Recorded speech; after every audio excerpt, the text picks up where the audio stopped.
So what will you say to Mama? What do you want to say to Mama? I want you to be happy. Oh, na. I love you. I love you more. Okay na, bye. Mama will work lang.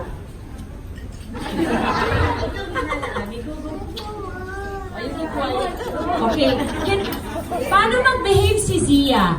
Can I see? Paano mag-behave Mana si yan Zia? sa akin, hindi yan Malikot. mag-behave. O anyway, sige. O share mo na lang sa amin. Ngayon na meron ka ng nutrition partner sa Nido. Ano ang nabago sa'yo as a mother? Nabago, siguro mas naging may kumpiyansa ako sa sarili ko. Sabi ko nga, bilang isang nanay, wala ka namang hangad sa anak mo, kundi puro kabutihan niya. Yes. So lahat ng mabuti para sa kanya, ibibigay mo talaga. So sa tulong ng Nido 3 Plus, alam ko magiging panatag ako. Yes, mas confident ka Yes. sila. Naku, lalo na dalawa yan. Dalawa na sila very, very soon. Anything you'd like to say to your new family, Marian?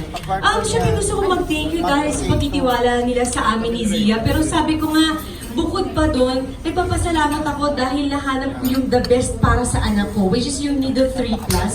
Dahil alam naman natin ang milk, kailangan palagi tayong aware, actually check natin yung label niya. Check the label. It's very Hindi important. pwedeng magbabase tayo sa